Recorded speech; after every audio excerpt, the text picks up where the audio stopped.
ನಮಸ್ಕಾರ, ನೀವು ನೋಡ್ತಾ ಇದ್ದೀರಿ ಪ್ರಜಾಧ್ವನಿ ಟಿವಿ.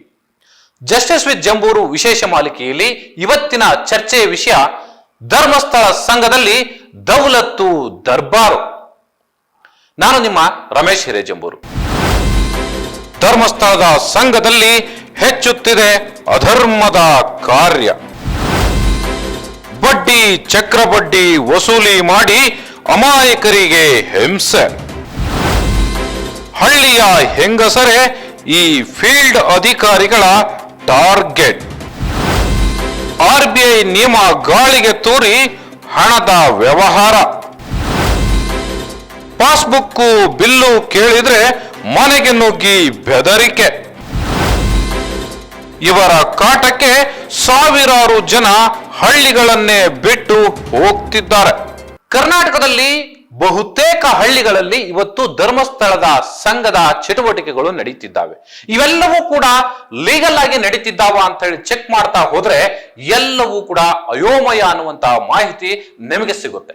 ನೀವು ಬೇಕಿದ್ರೆ ಸುಮ್ಮನೆ ಆ ಧರ್ಮಸ್ಥಳ ಸಂಘದಲ್ಲಿ ಇರತಕ್ಕಂತ ಅಧಿಕಾರಿಗಳನ್ನ ಒಂದು ಬಾರಿ ನೀವು ಪ್ರಶ್ನೆ ಮಾಡಿ ನೋಡಿ, ಅವರ ಬಳಿ ಯಾವುದು ಕೂಡ ಲೀಗಲ್ ಆದಂತ ಉತ್ತರಗಳು ಸಿಕ್ಕೋದಿಲ್ಲ.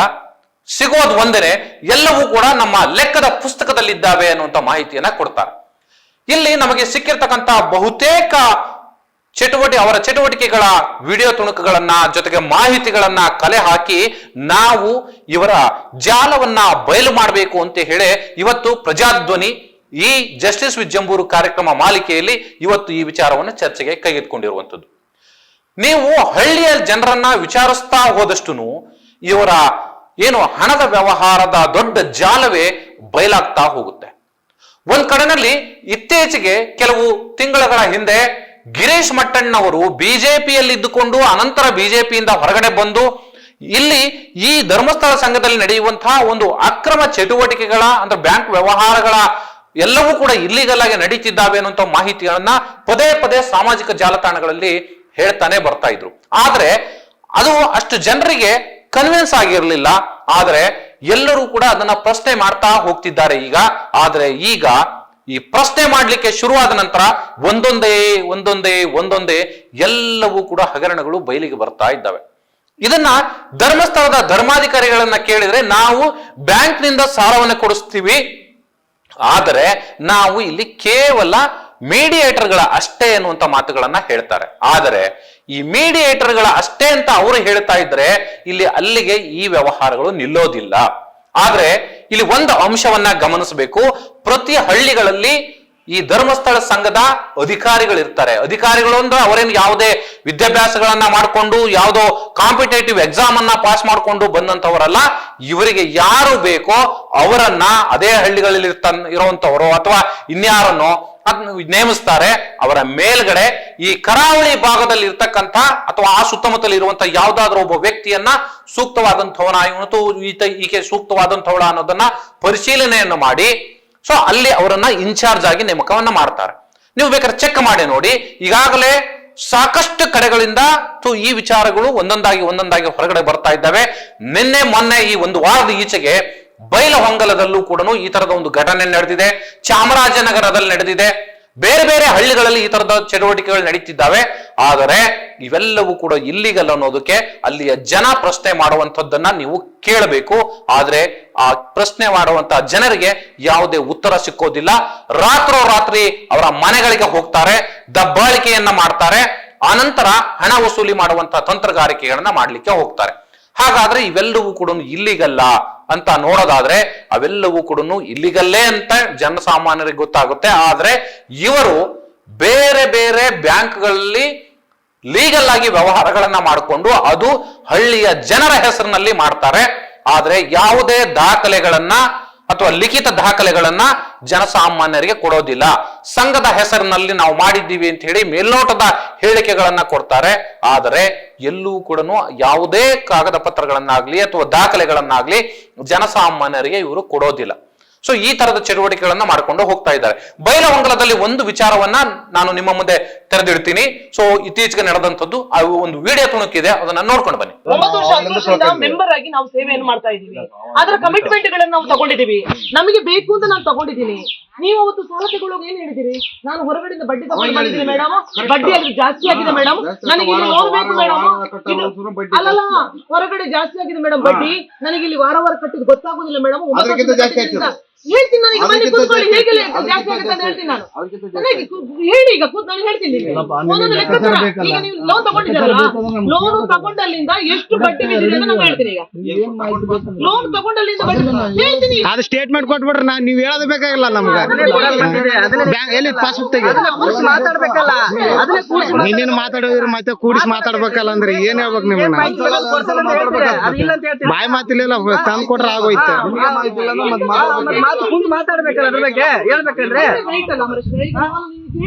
ಕುಂತು ಮಾತಾಡಿದ್ರೆ ಹಂಗೆ ನಾವು ಇದು ಮಾಡ್ಕೊಂತ ಹೋದ್ರೆ ನೋಡಿದ್ರಲ್ವಾ? ಸೊ ಅಲ್ಲಿ ಹಣ ಪಡೆದಂತ ವ್ಯಕ್ತಿ, ನಾನು ಹಣ ಕಟ್ಟಲಿಕ್ಕೆ ತಯಾರಿದ್ದೀನಿ, ಆದರೆ ನಾನು ಹಣ ಪಡೆದಿರೋದಕ್ಕೆ ನೀವು ಯಾವ ರೀತಿ ದಾಖಲೆಗಳನ್ನ ಸೃಷ್ಟಿ ಮಾಡ್ಕೊಂಡಿದ್ದೀರಿ, ಆ ದಾಖಲೆಗಳನ್ನ ಕೊಡಿ, ನಾನು ಇವತ್ತೇ ಹಣವನ್ನ ನಿಮಗೆ ಪಾವತಿ ಮಾಡ್ತೀನಿ ಅಂತ ಹೇಳ್ತಾನೆ. ಆದ್ರೆ ಅಲ್ಲಿರ್ತಕ್ಕಂಥ ಈ ಧರ್ಮಸ್ಥಳ ಸಂಘದಲ್ಲಿ ನೇಮಕ ಆಗಿರುವಂತಹ ಅಧಿಕಾರಿಗಳು ಏನೀಗ 3-4 ಜನರನ್ನ ನೀವು ನೋಡ್ತಿದ್ದೀರಿ, ಇದು ಶಾಂಪಲ್ ಅಷ್ಟೇನೆ ನಿಮ್ಮ ಮುಂದೆ ನಾನು ತೆರೆದಿಡ್ತಾ ಇರುವಂತದ್ದು. ಅಧಿಕಾರಿಗಳು ಕೇವಲ ಕಾಗದ ಪತ್ರಗಳಲ್ಲಿದ್ದಾವೆ, ನಾವು ಕೂತು ಮಾತಾಡಿ ಇದನ್ನು ಬಗೆಹರಿಸಿಕೊಳ್ಳೋಣ ಅನ್ನುವಂತ ಮಾತುಗಳನ್ನು ಹೇಳ್ತಾರೆ. ಆದರೆ ಒಂದು ವೇಳೆ ಈ ತರದ ವಿಚಾರಗಳಿಗೆ ಬಗ್ಗದೆ ಹೋದ್ರೆ ಅವರಿಗೆ ಬೆದರಿಕೆಯನ್ನು ಹಾಕೋ ಕೆಲಸ ಮಾಡ್ತಾರೆ, ಧಮಕಿ ಹಾಕ್ತಾರೆ, ಹಳ್ಳಿಗಳಲ್ಲಿ ಹೋಗಿ ಅಲ್ಲಿರ್ತಕ್ಕಂಥ ಜನರನ್ನೇ ಎತ್ತು ಕಟ್ಟಿ ಅವರ ವಿರುದ್ಧ ತಿರುಗಿ ಬೀಳೋ ಹಾಗೆ ಮಾಡ್ತಾರೆ. ಸೊ ಒಟ್ಟಾರೆಯಾಗಿ ಹೇಗೆ ಅಂದ್ರೆ ಇಡೀ ಕರ್ನಾಟಕದ ಬೇರೆ ಬೇರೆ ಕಡೆಗಳಲ್ಲಿ ಇವ್ರು ಏನ್ ಚಟುವಟಿಕೆಗಳು ನಡೆಸ್ತಿದ್ದಾರೆ ಅಲ್ಲೆಲ್ಲವೂ ಕೂಡ ಆಟೋಮೆಟಿಕ್ ಆಗಿ ಇವ್ರು ಹೇಳಿದ ಹಾಗೆ ಕೇಳಬೇಕು. ಯಾವುದೋ ಒಂದು ಪರಿಸ್ಥಿತಿಗೆ ಒಳಗಾಗಿ ಹಳ್ಳಿಯ ಜನ ಸ್ವಸಹಾಯ ಸಂಘಗಳ ಹೆಸರಿನಲ್ಲೋ ಅಥವಾ ಅವರ ವೈಯಕ್ತಿಕ ಹೆಸರಿನಲ್ಲೋ ಸಾಲವನ್ನ ಪಡೀತಾರೆ. ಆಪತ್ತಿನಲ್ಲಿ ಹಣ ಸಿಕ್ತು ಅನ್ನುವಂಥ ಖುಷಿಯಲ್ಲಿ ಇರುವಂತಹ ಸಮಯದಲ್ಲೇ ಇದ್ದಕ್ಕಿದ್ದ ಹಾಗೆ ಅವರಿಗೊಂದು ಆಘಾತ ಎದುರಾಗುತ್ತೆ. 1 ತಿಂಗಳು ಅಥವಾ 2 ತಿಂಗಳು ಏನಾದ್ರೂ ಹಣ ಕಟ್ಟದೇ ಹೋದ್ರೆ ಆಟೋಮೆಟಿಕ್ ಆಗಿ ನಿಮ್ಮ ಮೇಲೆ ದಬ್ಬಾಳಿಕೆಯನ್ನ ಮಾಡ್ಲಿಕ್ಕೆ ಶುರು ಮಾಡ್ತಾರೆ. ಇವ್ರದ್ದು ಮೈಕ್ರೋ ಫೈನಾನ್ಸ್ ಏಜೆನ್ಸಿನಾ ಅಲ್ಲ, ಅಥವಾ ಫೈನಾನ್ಸ್ ಏಜೆನ್ಸಿನಾ ಅಲ್ಲ, ಇವರೊಂದು ಸಂಘವನ್ನ ಮಾಡಿಕೊಂಡು ಇವ್ರ RBI ಚಟುವಟಿಕೆ ಅಂಡರ್ ಅಲ್ಲಿ ನಾವು ಕೆಲಸ ಮಾಡ್ತಾ ಇದ್ದೀವಿ, ನಮ್ದು ಸ್ವಸಹಾಯ ಸಂಘಗಳಿಗೆ ನಾವು ಲೋನ್ ಅನ್ನ ಕೊಡ್ತೀವಿ ಅಂತ ಹೇಳಿ ಇವರ ಸಂಘದ ಹೆಸರನ್ನ ಎನ್ರೋಲ್ ಮಾಡಿದ್ದಾರೆ. ನಾವು ಈ ಹಿಂದೆ ಇದೇ ಜಸ್ಟಿಸ್ ವಿತ್ ಜಂಬೂ ಕಾರ್ಯಕ್ರಮದಲ್ಲಿ ಕೆಲವು ಫೈನಾನ್ಸು, ಮೈಕ್ರೋ ಫೈನಾನ್ಸ್ಗಳು ಹಾಗೆ ಖಾಸಗಿ ಬ್ಯಾಂಕ್ಗಳ ದರ್ಬಾರ್ಗಳನ್ನ ನಾವು ನಿಮ್ಮ ಮುಂದೆ ತೆರೆದಿಟ್ಟಿದ್ವಿ. ಈಗ ಇದು ನೆಕ್ಸ್ಟ್ ವರ್ಷನ್.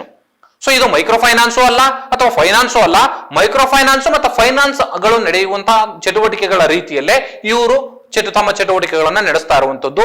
RBI ಅಂಡರ್ ಅಲ್ಲಿ ಇವರು ಲೈಸೆನ್ಸ್ ಅನ್ನ ಪಡೆದುಕೊಂಡಿರುವಂತದ್ದು, ನಾವು ಸಾಲವನ್ನ ಕೊಡ್ತೀವಿ ಅಂತೇಳಿ.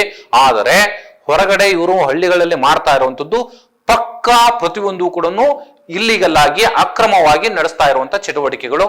ಆದರೆ ಇವು ಯಾವುದಕ್ಕೂ ಕೂಡ ದಾಖಲೆಗಳು, ಯಾವುದೋ ಒಬ್ಬ ವ್ಯಕ್ತಿಯ ಹೆಸರಿನಲ್ಲಿ ನೀವು ಸಾಲ ತೆಗೆದುಕೊಂಡಿದ್ದಕ್ಕೆ ದಾಖಲೆಗಳನ್ನ ಹುಡುಕ್ತಾ ಹೋದ್ರೆ ಎಲ್ಲವನ್ನು ಕೂಡ ಅವರ ಲೆಕ್ಚರ್ಗಳಲ್ಲಿ ಬರ್ಕೊಂಡಿರ್ತಾರೆ. ನೀವು ಸಾಲ ಕೊಡೋದಕ್ಕಿಂತ ಮುಂಚೆ ಯಾರನ್ನು ಕೂಡ ತಮ್ಮ ಬ್ಯಾಂಕ್ಗಳಿಗೆ ಬನ್ನಿ ಅಂತ ಅಥವಾ ತಮ್ಮ ಏನು ಸೊಸೈಟಿಗಳಿದೆ ಆ ಸೊಸೈಟಿಗೆ ಬಂದು ನೀವು ಸಾಲ ಪಡೆಯಿರಿ ಅಂತ ಹೇಳಲ್ಲ. ಅಲ್ಲಿ ಯಾವುದೇ ರೀತಿಯ ಸೈನ್ಗಳನ್ನ ಹಾಕ್ಸ್ಕೊಂಡಿರಲ್ಲ ಅಥವಾ ಅದಕ್ಕೆ ಸಂಬಂಧಪಟ್ಟಾದಂತ ಯಾವುದೇ ದಾಖಲೆಗಳನ್ನು ಸಾಲ ಪಡೆದಂತ ವ್ಯಕ್ತಿಗೆ ಕೊಡೋದಿಲ್ಲ. ಪ್ರತಿ ಒಂದು ಕೂಡ ಅವರ ಏನ್ ಸಂಘದ ಕಚೇರಿ ಇರುತ್ತೆ ಆ ಕಚೇರಿಗಳಲ್ಲೇ ಇಟ್ಕೊಂಡಿರ್ತಾರೆ. ಆದರೆ ಯಾವಾಗ ಒಬ್ಬ ವ್ಯಕ್ತಿ ಅಥವಾ ಒಬ್ಬ ಒಂದು ಸಂಘದ ಅಥವಾ ಒಂದು 5-6 ಜನ ಸಂಘಗಳಿದ್ರೆ ಅಥವಾ ಒಂದು 10 ಜನ ಇದ್ರೆ ಅವರ ಹೆಸರಿನಲ್ಲಿ ಏನು ಇವರು ಸಾಲವನ್ನು ಕೊಟ್ಟಿರ್ತಾರೆ, ಆ ಸಾಲದ ಹಣ ತಿಂಗಳು ಮರುಪಾವತಿ ಆಗದೆ ಹೋದಾಗ ಇವರ ಇನ್ನೊಂದು ಮುಖ ಅನಾವರಣಗೊಳ್ತಾ ಹೋಗುತ್ತೆ. ಅದು ಹೇಗಿರುತ್ತೆ ಅಂದ್ರೆ, ಆರಂಭದ 1 ತಿಂಗಳಿನಲ್ಲಿ ಬಂದು ನಿಮಗೆ ಒಂದ್ ಸ್ವಲ್ಪ ಗದರಿಸ್ತಾರೆ ಅಥವಾ ಹೆದರಿಸ್ತಾರೆ, ಅಲ್ಲಿಗೆ ಮುಗಿಯುತ್ತೆ. ನೀವೇನಾದ್ರೂ ಆ ತಿಂಗಳು ಕೂಡ ನೀವು ಹಣವನ್ನ ಕಟ್ಟದೆ ಹೋದ್ರೆ ಒಂದ್ ಕಡೆಗೆ ಬಡ್ಡಿ, ಚಕ್ರ ಬಡ್ಡಿ ಇರುತ್ತೆ. ಬಡ್ಡಿಯ ಜೊತೆಗೆ ಚಕ್ರ ಬಡ್ಡಿ ಕಟ್ಟಿದ್ದಲ್ಲದೆ ನಿಮ್ಮ ಮನೆಗಳಿಗೆ ರಾತ್ರಿ ಮನೆಗೆ ಬರ್ತಾರೆ. ನೀವಿಲ್ಲಿ ಮಹಿಳೆಯರಿದ್ದೀರಾ, ಮಕ್ಕಳಿದ್ದೀರಾ ಅಥವಾ ಮನೆ ಓನರ್ ಇದ್ದಾನಾ ಇಲ್ವಾ ಇದ್ಯಾವುದನ್ನು ನೋಡೋದಿಲ್ಲ. ಬಂದು ನಿಮ್ಮ ಮನೆಗಳಿಗೆ ನಿಮ್ಮ ಮನೆಯಲ್ಲೇ ಕೂತು ನಿಮಗೆ ಧಮಕಿ ಹಾಕುವಂತ ಕೆಲಸವನ್ನು ಮಾಡ್ತಾರೆ. ಅದು ಒಬ್ಬರು ಇಬ್ಬರು ಬರೋದಿಲ್ಲ, ದಂಡಾಗಿ ಬಂದು ನಿಮಗೆ ಬೆದರಿಕೆಗಳನ್ನ ಹಾಕುವಂಥದ್ದು ಅಲ್ಲಲ್ಲಿ ಈಗಾಗಲೇ ವರದಿಯಾಗಿದೆ. ನೀವು ಈಗಾಗಲೇ ನಾನು ತೋರಿಸಿರ್ತಕ್ಕಂಥ ತುಣುಕುಗಳಲ್ಲಿ ನೀವು ಗಮನಿಸಬಹುದು. ರಾತ್ರಿ ಬಂದು ಆ ವ್ಯಕ್ತಿಯ ಮನೆಗೆ ಬಂದು ಅವರ ಕುಟುಂಬದವರಿಗೆ ಧಮಕಿ ಹಾಕುವಂತ, ಬೆದರಿಸುವಂತ ಕೆಲಸವನ್ನ ಮಾಡ್ತಾರೆ. ಆದರೆ ದಾಖಲೆಗಳನ್ನ ಕೇಳಿದ್ರೆ ಯಾರೊಬ್ಬರಿಗೂ ಕೂಡ ಇವರು ದಾಖಲೆಗಳನ್ನ ಕೊಡಲಿಕ್ಕೆ ಸಿದ್ಧರಿಲ್ಲ.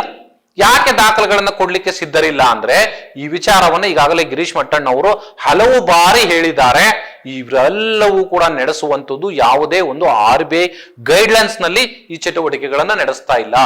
ಎಲ್ಲವೂ ಕೂಡ ಅಕ್ರಮವಾಗಿ ನಡೆಸುವಂಥದ್ದು, ಜೊತೆಗೆ ಎಲ್ಲ ಇವರ ಸಂಘದ ಹೆಸರಿನಲ್ಲಿಯೇ ಸಾಲ ಏನು ಪಡೆಯುವಂಥದ್ದು, ಅದನ್ನ ತೆಗೆದುಕೊಂಡು ಬಂದು ಬಡ್ಡಿ ಮತ್ತೆ ಚಕ್ರ ಬಡ್ಡಿಗೆ ಇಲ್ಲಿ ಜನಸಾಮಾನ್ಯರಿಗೆ ಹಣವನ್ನ ಕೊಡ್ತೀವಿ, ನಾವೇನೋ ನಿಮಗೆ ಅನುಕೂಲಗಳನ್ನ ಮಾಡಿ ಕೊಟ್ಟು ಬಿಟ್ಟಿದ್ದೀವಿ, ಯಾವುದೇ ಶ್ಯೂರಿಟಿ ಇಲ್ಲದೆ ನಿಮಗೆ ಹಣವನ್ನ ಕೊಡುವಂತ ಬೇರೆ ಯಾವ ಬ್ಯಾಂಕ್ಗಳಲ್ಲೂ ಕೊಡೋದಿಲ್ಲ. ಯಾಕಂದ್ರೆ ಸಹಜವಾಗಿ ಬ್ಯಾಂಕ್ಗಳಲ್ಲಿ ನೀವು ಸಾಲ ಪಡೆಯುವಂತ ಸಂದರ್ಭದಲ್ಲಿ ನಿಮಗೆ ಸಿಬಿಲ್ ಸ್ಕೋರ್ ಏನೋ ಅಲ್ಲಿ ಕೌಂಟ್ ಆಗುತ್ತೆ, ಜೊತೆನಲ್ಲಿ ನಿಮಗೆ ಎಲ್ಲ ದಾಖಲೆಗಳು ಸರಿ ಇರಬೇಕು. ಆದ್ರೆ ಇಲ್ಲಿ ಯಾವ ದಾಖಲೆಗಳು ಬೇಕಿಲ್ಲ, ನಿಮ್ಮ ಆಧಾರ್ ಕಾರ್ಡ್ ಒಂದು ಅಥವಾ ನಿಮ್ಮ ಫೋನ್ ನಂಬರ್ ಒಂದು ಇದ್ರೆ ಸಾಕು, ನಿಮ್ಮ ಮನೆ ಎಲ್ಲಿದೆ ಅಂತ ಗೊತ್ತಿರುತ್ತೆ. ಸೊ ಅಲ್ಲಿಗೆ ಬಂದು ಇವರು ಹಣವನ್ನ ಕೊಡ್ತಾರೆ. ಕೊಟ್ಟಾದ ಮೇಲೆ ಇವರ ಆಟಾಟೋಪ ದರ್ಬಾರು ದೌಲತ್ತುಗಳು ಶುರುವಾಗುವಂಥದ್ದು. ಸೊ ಅಲ್ಲಿ ಅಕ್ಕಪಕ್ಕದಲ್ಲಿರ್ತಕ್ಕಂಥ ಹಳ್ಳಿಗಳ ಜನರನ್ನೇ ಇವರು ಬಳಸಿಕೊಂಡು ಯಾರು ಸಾಲ ಪಡೆದಿರ್ತಾರೋ ಅವರ ವಿರುದ್ಧ ಎತ್ತಿ ಕಟ್ಟೋದು, ಜೊತೆಗೆ ಇಡೀ ಗ್ರಾಮದಲ್ಲೇ ಒಂದು ಹೊಸ ಬಗೆಯ ವಾತಾವರಣವನ್ನ ಕ್ರಿಯೇಟ್ ಮಾಡಿ ಯಾರು ಇವರ ವಿರುದ್ಧ ಪ್ರಶ್ನೆ ಮಾಡ್ತಾನೋ ಅಥವಾ ಯಾವ ಮಹಿಳೆ ಪ್ರಶ್ನೆ ಮಾಡ್ತಾಳೋ ಅವಳನ್ನ ಟಾರ್ಗೆಟ್ ಮಾಡಿಕೊಂಡು ಹಿಂಸೆ ಕೊಡುವಂತ ಅಥವಾ ಸುತ್ತಮುತ್ತಲಿರೋ ಜನರನ್ನೇ ಬಳಸ್ಕೊಂಡು ಅವರಿಗೆ ದಬ್ಬಾಳಿಕೆ ಮಾಡುವಂತ ಅಥವಾ ಬೆದರಿಸುವಂತ ಕೆಲಸಗಳನ್ನ ಮಾಡ್ತಾರೆ. ಆದ್ರೆ ದಾಖಲೆಗಳ ವಿಚಾರ ಅಂತ ಬಂದಾಗ ಯಾರೊಬ್ಬರು ಕೂಡ ಇದರ ಬಗ್ಗೆ ತುಟಿ ಬಿಚ್ಚೋದಿಲ್ಲ. ಬೇಕಾದ್ರೆ ನೀವು ಚೆಕ್ ಮಾಡಿ ನೋಡಿ, ಈಗಾಗಲೇ ನಾವು ತೋರಿಸಿರ್ತಕ್ಕಂಥ ತುಣುಕುಗಳಲ್ಲೂ ಕೂಡ ಆ ತರದ ಚಟುವಟಿಕೆಗಳೇ ನಡೆದಿರುವಂತದ್ದು. ಸೊ ಈ ಕಾರಣಕ್ಕಾಗಿ ರಾಯಚೂರು ಭಾಗದಲ್ಲಿ ಬೈಲಹೊಂಗಲ ಸೇರಿದಂತೆ ಬೇರೆ ಬೇರೆ ಕಡೆಗಳಲ್ಲಿ ಈ ಧರ್ಮಸ್ಥಳ ಸಂಘದ ವಿರುದ್ಧವಾಗಿ ಕೆಲವು ಸಂಘಟನೆಗಳು ಬಹಿರಂಗವಾಗಿ ಪ್ರತಿಭಟನೆಗೆ ಇಳಿದಿದ್ದಾವೆ. ಆದರೆ ಪ್ರತಿಭಟನೆಗೆ ಇಳಿದಂತಹ ಸಂಘಟನೆಗಳಿಗೂ ಕೂಡ ಇವರು ಇವರದೇ ಆದ ಒಂದು ಟೀಮ್ ಅನ್ನ ಬಿಟ್ಟು ಅಥವಾ ಒಂದು ತಂಡವನ್ನ ಬಿಟ್ಟು ಬೆದರಿಕೆ ಹಾಕಿಸುವಂತ ಕೆಲಸವನ್ನ ಮಾಡ್ತಿದ್ದಾರೆ. ಹಾಗಾದ್ರೆ ಇವರು ಯಾಕೆ ಬೆದರಿಕೆ ಹಾಕ್ತಿದ್ದಾರೆ ಅಂತ ನೋಡ್ತಾ ಹೋದ್ರೆ, ಒಂದು ಇವರು ಮಾಡ್ತಾ ಇರುವಂತ ಚಟುವಟಿಕೆಗಳು ಅಕ್ರಮ ಚಟುವಟಿಕೆಗಳು, ಮತ್ತೆ ಇವರ ವಿರುದ್ಧವಾಗಿ ಧ್ವನಿ ಎತ್ತಿದ್ರೆ ನಾವು ನಿಮ್ಮನ್ನ ಏನ್ ಬೇಕಾದ್ರೂ ಮಾಡ್ತೀವಿ ಅನ್ನುವ ನಿಟ್ಟಿನಲ್ಲಿ ಇವರು ಬೆದರಿಕೆ ಹಾಕ್ತಾರೆ. ಸೊ ಅಷ್ಟರ ಮಟ್ಟಿಗೆ ಜೀವ ಬೆದರಿಕೆಯನ್ನ ಒಡ್ಡಿ ಸಾಲವನ್ನ ವಸೂಲಿ ಮಾಡುವ ಲೆವೆಲ್ಗೆ ಇವರು ಇಳಿತಾರೆ ಅಂದ್ರೆ ನೀವು ಅರ್ಥ ಮಾಡ್ಕೊಳ್ಳಿ, ಇಡೀ ಧರ್ಮಸ್ಥಳದ ಸಂಘ ಧರ್ಮದ ಹೆಸರಿನಲ್ಲಿ ನಡೆಯುವುದನ್ನ ಬಿಟ್ಟು ಅಧರ್ಮದ ಹಾದಿಯಲ್ಲಿ ಇವತ್ತು ನಡೀತಾ ಇದೆ. ಸೊ ಇದು ಎಲ್ಲ ಕಡೆಗಳಲ್ಲಿ ಇದೇ ಚಾಳಿಯನ್ನ ಇವರು ಮುಂದುವರಿಸಿಕೊಂಡಿದ್ದಾರೆ. ನಾನು ಕೆಲವು ನಿದರ್ಶನಗಳನ್ನ ಮಾತ್ರ ಇಲ್ಲಿ ನಿಮಗೆ ಮೇಲ್ನೋಟಕ್ಕೆ ನಾನು ಹೇಳ್ತಾ ಇದ್ದೀನಿ. ಒಂದು ಕಡೆಗೆ ಇದು ರಾಯಚೂರು ಭಾಗದಾದ್ರೆ ಇತ್ತೀಚೆಗೆ ಈ ಚಾಮರಾಜನಗರ ಮತ್ತು ಮೈಸೂರು ಭಾಗದಲ್ಲೂ ಕೂಡ ಇದೇ ಕಥೆ ಆಗಿದೆ. ಅಲ್ಲಿ 100 ಜನ ಇವತ್ತು ಹಳ್ಳಿಗಳಲ್ಲಿ ತಮ್ಮ ಹಳ್ಳಿಗಳನ್ನ ಬಿಟ್ಟು ನಗರ ಪ್ರದೇಶಗಳಿಗೆ ಕುಟುಂಬ ಸಮೇತರಾಗಿ ಹೋಗಿದ್ದಾರೆ. ಕೆಲವರು, ಇನ್ನು ಕೆಲವರು ಮನೆ ಯಜಮಾನರು ಮಕ್ಕಳು ಮತ್ತೆ ಮಹಿಳೆಯರನ್ನ ಬಿಟ್ಟು ಇವರು ಹೊರಗಡೆ ತಲೆಮರೆಸಿಕೊಂಡು ಬದುಕುವಂತ ಅಥವಾ ಅಲ್ಲಿ ಹೋಗಿ ದುಡಿದು ಇವರ ಸಾಲವನ್ನ ತೀರಿಸುವ ನಿಟ್ಟಿನಲ್ಲಿ ಕೆಲಸ ಮಾಡುವಂತ ಪ್ರಯತ್ನಕ್ಕೂ ಕೂಡ ಕೈ ಹಾಕಿದ್ದಾರೆ. ಅನೇಕ ಕಡೆಗಳಲ್ಲಿ ಈ ಒಂದು ಕಾರಣಕ್ಕೋಸ್ಕರನೇ ಆತ್ಮಹತ್ಯೆ ಮಾಡಿಕೊಂಡಂತ ನಿದರ್ಶನಗಳು ಇದ್ದಾವೆ. ಆದರೆ ಅದನ್ನ ಬೇರೆ ಏನೋ ಕಡೆ ವಿಚಾರದಲ್ಲಿ ಅಂದ್ರೆ ಬೇರೆ ಕಡೆ ನಾವು ಎಲ್ಲೋ ಸಾಲ ಮಾಡಿದ್ದ ಇವನು ಆ ಕಾರಣಕ್ಕಾಗಿ ಆತ್ಮಹತ್ಯೆ ಮಾಡಿಕೊಂಡಿದ್ದಾನೆ ಅಥವಾ ಎಲ್ಲೋ ಓಡೋಗಿದ್ದಾನೆ ಅನ್ನೋದನ್ನ ಬಿಂಬಿಸುವ ಕೆಲಸವನ್ನ ಇಲ್ಲಿ ಇರ್ತಕ್ಕಂಥ ಅಧಿಕಾರಿಗಳು ಮಾಡ್ತಾ ಇದ್ದಾರೆ. ಹಾಗಾಗಿ ಎಲ್ಲೂ ಕೂಡ ಧರ್ಮಸ್ಥಳದ ಸಂಘದ ವಿಚಾರದಲ್ಲಿ ಯಾವುದೇ ದೂರುಗಳು ದಾಖಲಾಗ್ತಾ ಇಲ್ಲ. ಆದ್ರೆ ರಾಯಚೂರಿನ ಜನ ಇವರ ವಿರುದ್ಧವಾಗಿ ಬಹಿರಂಗವಾಗಿ ತೊಡೆತಟ್ಟಿ ನಿಂತಿದ್ದಾರೆ, ಬಹಿರಂಗವಾಗಿ ಪ್ರತಿಭಟನೆಯನ್ನು ಮಾಡ್ತಾ ಇದ್ದಾರೆ, ಬೀದಿಗಿಳಿದಿದ್ದಾರೆ, ಇವರಿಗೆ ಸಂಬಂಧಪಟ್ಟ ಹಾಗೆ ದೂರುಗಳನ್ನು ಕೂಡ ಕೊಡ್ಲಿಕ್ಕೆ ರೆಡಿಯಾಗಿದ್ದಾರೆ. ಆದರೆ ಆ ದೂರು ಕೊಡ್ಲಿಕ್ಕೆ ಅಥವಾ ಅವರ ಪರವಾಗಿ ಯಾರು ಈಗ ಸಾಲವನ್ನ ಪಡೆದು ನಾವು ಕಟ್ಲಿಕ್ಕೆ ಸಿದ್ಧರಿದ್ದೀವಿ, ದಾಖಲೆಗಳನ್ನು ಕೊಡಿ ಅಂದ್ರೆ ಅವರಿಗೆ ದಾಖಲೆಗಳನ್ನು ಕೊಡ್ಲಿಕ್ಕೆ ಸಿದ್ಧರಿಲ್ಲ. ಸೊ ಅದರ ವಿರುದ್ಧವಾಗಿ ಯಾರು ಹೋರಾಟವನ್ನ ಮಾಡ್ತಿದ್ದಾರೋ ಅವರಿಗೆ ಧಮಕಿ ಹಾಕುವಂತ, ಜೀವ ಬೆದರಿಕೆ ಹಾಕುವಂತ ಕೆಲಸಗಳನ್ನ ಮಾಡ್ಲಿಕ್ಕೆ ಹೊರಟಿದ್ದಾರೆ. ಸೊ ಈಗ ಈ ವಿಚಾರ ಈಗ ಬಹಳಷ್ಟು ಚರ್ಚೆಗೆ ಗ್ರಾಸ ಆಗಿರುವಂತದ್ದು. ಸೊ ಅದೇ ಕಾರಣಕ್ಕಾಗಿ ನಾವು ಇವತ್ತು ಜಸ್ಟಿಸ್ ವಿಜಯಂಬೂರು ಕಾರ್ಯಕ್ರಮದಲ್ಲಿ ಈ ವಿಚಾರವನ್ನು ಚರ್ಚೆಗೆ ಕೈಗೊಂಡಿರುವಂಥದ್ದು. ಯಾಕೆ ಧರ್ಮಸ್ಥಳದ ಸಂಘದಲ್ಲಿ ನಾವು ಹೇಳ್ತಾ ಇರುವಂತದ್ದು, ಧರ್ಮಸ್ಥಳದ ಮಂಜುನಾಥ ಸ್ವಾಮಿ ನಾವು ಎಲ್ಲರೂ ಕೂಡ ಪೂಜೆ ಮಾಡುವಂತವ್ರೆ, ಆ ದೇವಸ್ಥಾನದ ಬಗ್ಗೆ ಯಾರ್ದು ತಕರಾರಿಲ್ಲ. ಆದ್ರೆ ಇದೊಂದು ಖಾಸಗಿ ದೇವಸ್ಥಾನ. ಈಗಾಗಲೇ ಪ್ರಜಾಧ್ವನಿ ಟಿವಿಯಲ್ಲಿ ಏನ್ ನಮ್ಮ ಮುಜರಾಯಿ ಸಚಿವರಾದಂತ ರಾಮಲಿಂಗಾರೆಡ್ಡಿ ಅವರು ಒಂದು ಸಂದರ್ಶನದ ಸಂದರ್ಭದಲ್ಲಿ, ಇತ್ತೀಚೆಗೆ ನಡೆದಂತ ಸಂದರ್ಶನದಲ್ಲಿ ನೇರವಾಗಿ ನಾನು ಕೇಳಿದಂತ ಪ್ರಶ್ನೆಗೆ ಅವ್ರು ಹೇಳಿರುವಂತದ್ದು ಇದು ಒಂದು ಖಾಸಗಿ ದೇವಾಲಯ. ಸೊ ಹಾಗಾಗಿ ನಾವು ಈ ಖಾಸಗಿ ದೇವಾಲಯವನ್ನ ಸರ್ಕಾರದ ಮುಜರಾಯಿ ಇಲಾಖೆಗೆ ನಾವು ತೆಗೆದುಕೊಂಡಿಲ್ಲ. ಸೊ ಏನಾದ್ರೂ ಸಮಸ್ಯೆಗಳು ಬಂದಂತಹ ಸಂದರ್ಭದಲ್ಲಿ ನಾವು ಅದನ್ನ ಆ ದೂರುಗಳು ಕಂಪ್ಲೇಂಟ್ಗಳು ದಾಖಲಾದಂತಹ ಸಂದರ್ಭದಲ್ಲಿ ಅಂತಹ ದೇವಸ್ಥಾನಗಳನ್ನು ನಾವು ಮುಜರಾಯಿ ಇಲಾಖೆಗೆ ಸೇರ್ಪಡೆ ಮಾಡ್ಕೊಂಡಿದ್ದೀವಿ. ಆದ್ರೆ ಇಲ್ಲಿ ಇದುವರೆಗೂ ಯಾವುದೇ ರೀತಿಯ ದೂರುಗಳು ಮತ್ತೊಂದಾಗ್ಲಿ ದಾಖಲಾಗಿಲ್ಲ. ಸೊ ಆ ಕಾರಣಕ್ಕಾಗಿ ನಾವು ಈ ತರದ ದೇವಸ್ಥಾನಗಳನ್ನ ಇನ್ನೂ ಕೂಡ ನಾವು ಸರ್ಕಾರದ ತೆಕ್ಕೆಗೆ ಅಥವಾ ಈ ಮುಜರಾಯಿ ಇಲಾಖೆ ವ್ಯಾಪ್ತಿಗೆ ತೆಗೆದುಕೊಂಡು ಬಂದಿಲ್ಲ. ಸೊ ಹಾಗಾಗಿ ನಾವು ಯಾವುದಕ್ಕೂ ಕೂಡ ಕೈ ಹಾಕುವಂತ ಕೆಲಸವನ್ನ ಸರ್ಕಾರ ಮಾಡಿಲ್ಲ ಅಂತ ಹೇಳ್ತಿದ್ದಾರೆ. ಧರ್ಮಸ್ಥಳದ ಮಂಜುನಾಥ ಸ್ವಾಮಿಯ ದೇವರ ಭಕ್ತರು ಇಡೀ ನಾಡಿನಾದ್ಯಂತ ಕರ್ನಾಟಕದಲ್ಲಿ ಮಾತ್ರ ಅಲ್ಲ, ಇಡೀ ಭಾರತದಲ್ಲಿ, ಇಡೀ ವಿಶ್ವದಲ್ಲಿ ಇದ್ದಾರೆ. ಯಾಕೆಂದ್ರೆ ಧರ್ಮಸ್ಥಳದ ಮಂಜುನಾಥ ಸ್ವಾಮಿಯ ಒಂದು ಪರಮ ಭಕ್ತರು ಎಲ್ಲ ಕಡೆಗಳಲ್ಲಿದ್ದಾರೆ. ಆದರೆ ಮಂಜುನಾಥ ಸ್ವಾಮಿಯ ಹೆಸರಿನಲ್ಲಿ ನಡೆಸುವಂತ ಅಧರ್ಮದ ಕಾರ್ಯಗಳಿಗೆ ಯಾರು ಕೂಡ ಬೆಂಬಲವನ್ನ ಕೊಡೋದಿಲ್ಲ. ಅದನ್ನ ಗಮನದಲ್ಲಿಟ್ಕೊಂಡು ಈ ಧರ್ಮಸ್ಥಳದ ಸಂಘದಲ್ಲಿರ್ತಕ್ಕಂಥ ಅಧಿಕಾರಿಗಳು ಕೆಲಸವನ್ನ ಮಾಡಬೇಕು. ದೇವರ ಹೆಸರಿನಲ್ಲಿ ನೀವು ದರ್ಪವನ್ನ ಮಾಡ್ಲಿಕ್ಕೆ ಹೊರಟ್ರೆ, ದೌಲತ್ತನ್ನ ಮಾಡ್ಲಿಕ್ಕೆ ಹೊರಟಿದ್ರೆ, ಮನೆಗಳಿಗೆ ನುಗ್ಗಿ ನೀವು ಬೆದರಿಕೆಗಳನ್ನ ಹಾಕುವಂತ ಕೆಲಸವನ್ನ ಮಾಡಿದ್ರೆ ನಿಮ್ಮನ್ನ ಯಾರೂ ಕೂಡ ಕ್ಷಮಿಸೋದಿಲ್ಲ. ನಿಮ್ಮ ವಿರುದ್ಧ ಬೀದಿಗಿಳಿಯುವಂತ ಕೆಲಸವನ್ನ ಬಹಿರಂಗವಾಗಿ ಮಾಡ್ತಾರೆ. ಇದು ರಾಯಚೂರಿನಲ್ಲಿ ಅಥವಾ ಚಾಮರಾಜನಗರದಲ್ಲಿ ನಡೆಯುವಂತ ಏನು ಘಟನೆಗಳು ಕೇವಲ ನಿಮಿತ್ತ ಮಾತ್ರ. ಇಡೀ ಕರ್ನಾಟಕದ ಎಲ್ಲ ಕಡೆಗಳಲ್ಲಿ ಈ ತರದ ಚಟುವಟಿಕೆಗಳು ನಡೀತಾ ಇರುವಂತದ್ದು ಈಗಾಗಲೇ ದಿನೇ ದಿನೇ ಬಹಿರಂಗ ಆಗ್ತಾನೆ ಇದ್ದಾವೆ. ಆದರೆ ನಾವು ಕೇವಲ ಮೀಡಿಯೇಟರ್ಗಳು, ನಾವಿಲ್ಲಿ ಯಾರನ್ನು ಕೂಡ ದಬ್ಬಾಳಿಕೆ ಮಾಡ್ತಾ ಇಲ್ಲ, ಯಾರ ಮೇಲೂ ಶೋಷಣೆಯನ್ನ ಮಾಡ್ತಾ ಇಲ್ಲ ಅಂತೇಳಿ ಮೇಲ್ನೋಟಕ್ಕೆ ಹೇಳ್ಕೊಂಡು ಜಾರಿಕೊಳ್ಳುವಂತ ಕೆಲಸವನ್ನ ನೀವು ಮಾಡೋದಾದ್ರೆ ನಿಮ್ಮ ವಿರುದ್ಧ ಜನ ದಂಗೆ ಎದ್ದೇ ಹೇಳ್ತಾರೆ, ಪ್ರತಿಭಟನೆಯನ್ನು ಮಾಡ್ತಾರೆ, ನಿಮಗೆ ಬುದ್ಧಿ ಕಲಿಸುವಂತ ಕೆಲಸವನ್ನ ಖಂಡಿತವಾಗ್ಲೂ ಮಾಡ್ತಾರೆ. ಈಗ ಆಗ್ತಾ ಇರುವಂತ ಪ್ರತಿಭಟನೆಗಳು ಕೇವಲ ನೆಪ ಮಾತ್ರ ಅಷ್ಟೇನೆ.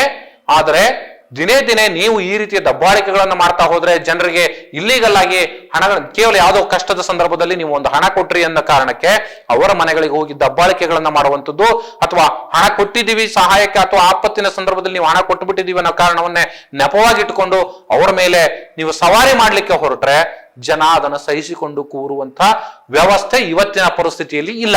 ಸೊ ಅದನ್ನ ನೀವು ಮನದಲ್ಲಿ ಇಟ್ಕೊಂಡು ಕೆಲಸವನ್ನ ಮಾಡಬೇಕು. ನಿಮಗೆ ನೀವು ಸಂಬಳವನ್ನ ಕೊಡ್ತಾರೆ, ಆ ಸಂಬಳ ಬರುವಂತದ್ದು ಇದೇ ಜನರು ಕೊಟ್ಟಿರ್ತಕ್ಕಂಥ ಹಣದಲ್ಲೇನೆ ನಿಮಗೆ ಸಂಬಳ ಕೊಡುವಂಥದ್ದು. ಧರ್ಮಸ್ಥಳದಿಂದ ಬರುವಂತ ದುಡ್ಡಿನಲ್ಲಿ ನಿಮಗೆ ಸಂಬಳ ಕೊಡೋದಿಲ್ಲ. ಅದನ್ನ ನೀವು ಫಸ್ಟ್ ಗಮನದಲ್ಲಿ ಇಟ್ಕೋಬೇಕು.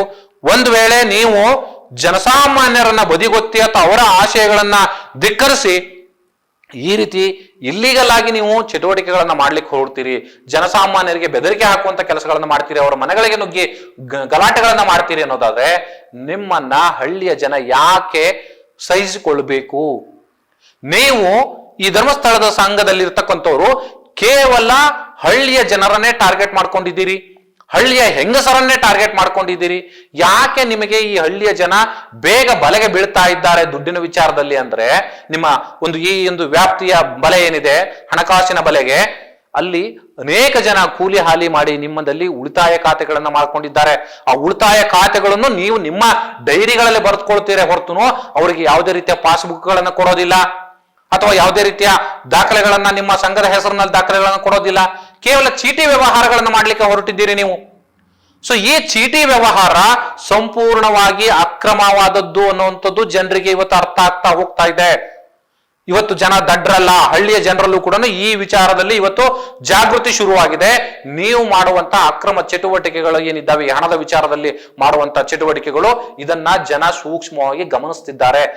ಇದು ಒಂದು ನಾವು ಇಲ್ಲಿ ಹೇಳಲೇಬೇಕು. ಅವತ್ತು ಹಳ್ಳಿಯ ಜನರಿಗೆ ನೀವು ಹಣ ಕೊಟ್ಟಂತ ಸಂದರ್ಭದಲ್ಲಿ LIC ಹೆಸರಿನಲ್ಲಿ ನೀವು ಹಣವನ್ನೇ ಕಟ್ಟಿಸ್ಕೊಳ್ತಿದ್ದೀರಿ. ಆ LIC ಹಣದ ವಿಚಾರದನ್ನು ಕೂಡ ಯಾಕೆ ನೀವು ದಾಖಲೆಗಳನ್ನು ಕೊಡ್ತಾ ಇಲ್ಲ? ಯಾವುದೇ ಇನ್ಶೂರೆನ್ಸ್ ಕಂಪನಿಗಳಿಗೆ ಹೋಗಿ ನೀವು ಅಲ್ಲಿ ಹಣವನ್ನ ಪಾವತಿ ಮಾಡದಂತ ಸಂದರ್ಭದಲ್ಲಿ ಅವರಿಗೆ ಒಂದು ರಿಸಿಪ್ಟ್ ಅಂತ ಕೊಡ್ತಾರೆ. ನೀವು ಇಷ್ಟು ಹಣವನ್ನು ಕಟ್ಟಿ ₹1 ಕಟ್ಟಿದ್ರು ಕೂಡ ₹1 ನೀವು ಇವತ್ತು ಇಷ್ಟು ಹಣವನ್ನು ಕಟ್ಟಿದ್ದೀರಿ ಅಂತ ರಿಸಿಪ್ಟ್ ಅನ್ನ ಕೊಡ್ತಾರೆ. ಆದರೆ ಧರ್ಮಸ್ಥಳದ ಸಂಘದಲ್ಲಿ ನೀವು ಇನ್ಶೂರೆನ್ಸ್ ಅನ್ನ ಮಾಡಿಸಿದ್ರೆ ಹಳ್ಳಿಯ ಜನ, ನೀವು ಯಾರು ಬೇಕಾದ್ರೂ ಚೆಕ್ ಮಾಡಿ ನೋಡಿ, ನೀವು ಇನ್ಶೂರೆನ್ಸ್ ಅನ್ನ ಮಾಡಿಸಿದ್ರೆ ಅದಕ್ಕೆ ಯಾವುದೇ ರೀತಿಯ ರಸೀದಿಗಳು ಇರೋದಿಲ್ಲ. ಅವ್ರಿಗೆ ಕೊಡುವಂತ ಉತ್ತರಗಳೇ ಬೇರೆ. ಅದನ್ನ ಸಂಘದ ಹೆಸರಿನಲ್ಲಿ ಮಾಡಿದ್ದೀವಿ ಅಂತನೋ ಅಥವಾ ಇನ್ಯಾವುದೋ ಹೆಸರಿನಲ್ಲಿ ಮಾಡಿದ್ದೀವಿ ಅಥವಾ ಅದಾಗಿದೆ ಇದಾಗಿದೆ ನೆಪಗಳನ್ನ ಹೇಳಿಕೊಂಡು ಅಲ್ಲಿಂದ ಜಾರಿಕೊಳ್ಳುವಂತ ಕೆಲಸಗಳನ್ನ ಮಾಡ್ತಾರೆ ಹೊರತುನು, ಅಥವಾ ದುಡ್ಡು ವಸೂಲಿ ಮಾಡುವ ನಿಟ್ಟಿನಲ್ಲಿ ಗಮನ ಹರಿಸ್ತಾರೆ ಹೊರತುನು ನಿಮಗೆ ರಿಸಿಪ್ಟ್ ಕೊಡುವಂತ ಅಥವಾ ನಿಮ್ಮ ಬಳಿಗೆ ಒಂದು ದಾಖಲೆಗಳನ್ನ ಪಾಸ್ಬುಕ್ ಅನ್ನಾಗ್ಲಿ ಅಥವಾ ನಿಮಗೆ ಹಣದ ವ್ಯವಹಾರಕ್ಕೆ ಸಂಬಂಧಪಟ್ಟಾದಂತ ಫುಲ್ ಡೀಟೇಲ್ಸ್ ಗಳನ್ನ ಕೊಡುವಂತ ಕೆಲಸವನ್ನಾಗ್ಲಿ ಮಾಡೋದಿಲ್ಲ. ಕೊಟ್ಟರೂ ಕೂಡ ಅದು ಯಾವುದೇ ಅಧಿಕೃತ ದಾಖಲೆಗಳು ಆಗೋದಿಲ್ಲ. ಕೇವಲ ನಿಮಗೆ ಒಂದು ವೈಟ್ ಶೀಟ್ ನಲ್ಲಿ ಪ್ರಿಂಟ್ ಔಟ್ ಅನ್ನ ತೆಗೆದುಕೊಡ್ತಾರೆ. ಅದಕ್ಕೆ ಅಪ್ಪ ಇಲ್ಲ ಅಮ್ಮ ಇಲ್ಲ. ಸೊ ಆ ತರದ ಒಂದು ಚೀಟಿ ವ್ಯವಹಾರಗಳನ್ನ ನಿಮ್ಮ ಹಳ್ಳಿಯ ಜನರ ಬಳಿ ಆ ಧರ್ಮಸ್ಥಳದ ಸಂಘದವರು ಮಾಡ್ತಿದ್ದಾರೆ. ಅಲ್ಲಿ ಇದನ್ನ ಡಿಫೈನ್ ಮಾಡ್ಕೊಳ್ಳಿಕ್ಕೆ ಅಂತಾನೆ ಇವ್ರೇನೋ ಅಧಿಕಾರಿಗಳನ್ನ ನೇಮಕ ಮಾಡಿರ್ತಾರೆ. ಹಳ್ಳಿಗಳಲ್ಲಿ ಅಲ್ಪ ಸ್ವಲ್ಪ ಓದ್ಕೊಂಡಂತವ್ರನ್ನ ಅಥವಾ PUCನೋ SSLCನೋ ಅಥವಾ ಅಪ್ಪಿತಪ್ಪಿ ಡಿಗ್ರಿ ಆಗಿ ಎಲ್ಲೂ ಕೂಡ ಕೆಲಸ ಸಿಗದೆ ಇರುವಂತವ್ರು ಪಾಪ ಅಮಾಯಕರನ್ನ ಇಲ್ಲಿ ತೆಗೆದುಕೊಂಡು ಬಂದು ಸೇರಿಸ್ಕೊಂಡಿರ್ತಾರೆ. ಆದ್ರೆ ಅವರನ್ನೇ ಬಳಸ್ಕೊಂಡು ಜನರ ಎದುರುಗಡೆಗೆ ಇವರು ಹಣ ವಸೂಲಿಗೆ ಬಿಡುವಂತದ್ದು. ಜೊತೆಗೆ ಅವರ ಮೇಲ್ಗಡೆ ಈ ಮಂಗಳೂರು ಭಾಗದ ಉಡುಪಿ ಭಾಗದಲ್ಲಿ ಇರ್ತಕ್ಕಂಥವರನ್ನ ಮೇಲುಸ್ತುವಾರಿಯಾಗಿ ನೇಮಿಸುವಂತದ್ದು.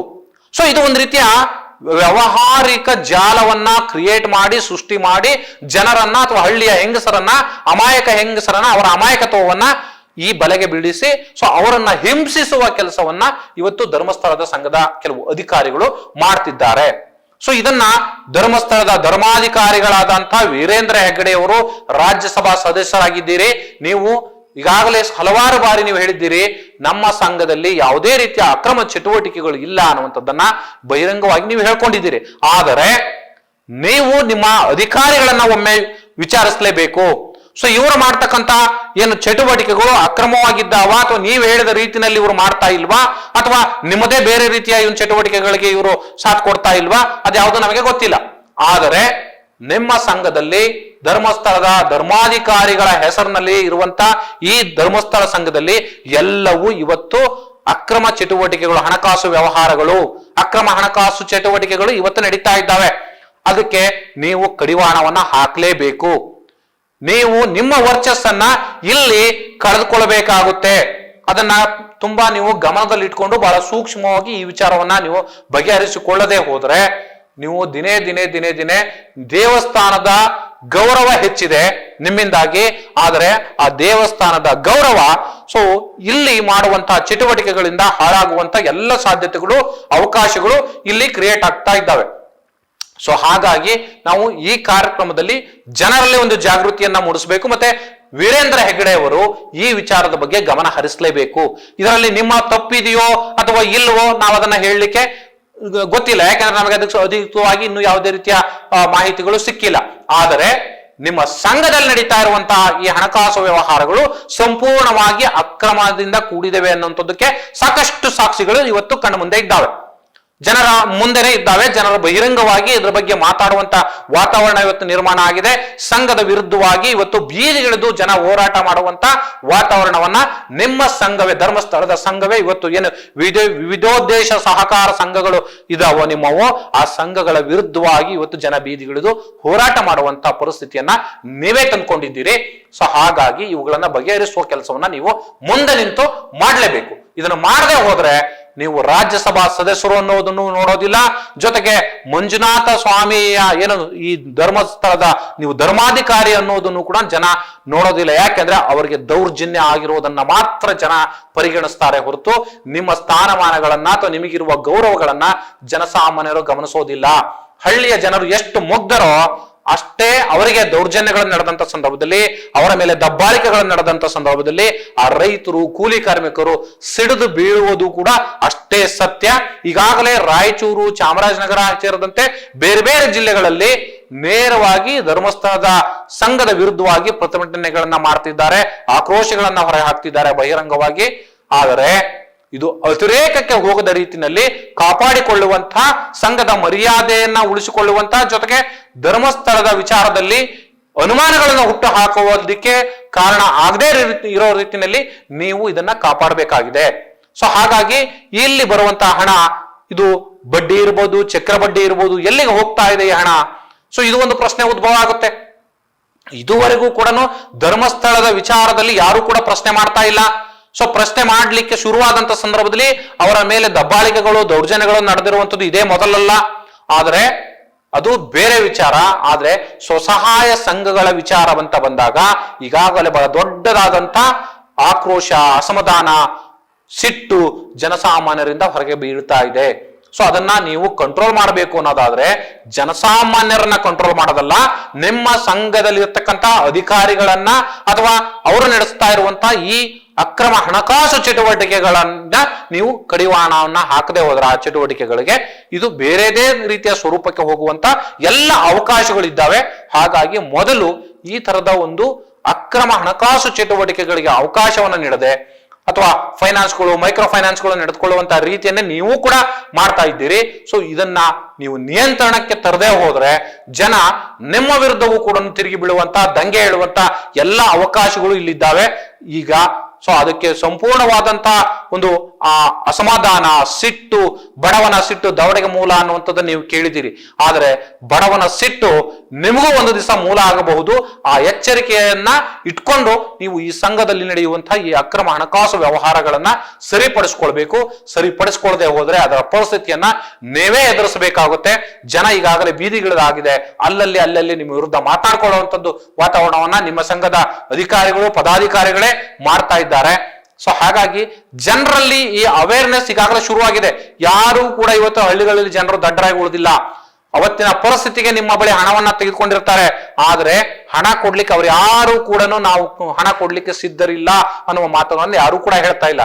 ಆದ್ರೆ ಏನು ಈ ಕೊರೋನಾ ಬಂದಂತ ಸಂದರ್ಭದಲ್ಲಿ ಆದಂತಹ ಅನೇಕ ಬೆಳವಣಿಗೆಗಳು ಅಥವಾ ಅವರ ಆರ್ಥಿಕ ಪರಿಸ್ಥಿತಿಗಳು ಅಲ್ಲೋಲ ಕಲ್ಲಾಲ ಆದಂತಹ ಸಂದರ್ಭದಲ್ಲಿ ಸ್ವಲ್ಪ ವ್ಯತ್ಯಾಸಗಳಾಗಿದ್ದಾವೆ. ಅದಕ್ಕೆ ಅವಕಾಶಗಳನ್ನು ಕೊಡಬೇಕು, ಅವರಿಗೆ ಒಂದು ತಿಳಿಸಿ ಹೇಳುವಂತ ಕೆಲಸಗಳನ್ನ ಮಾಡಬೇಕು.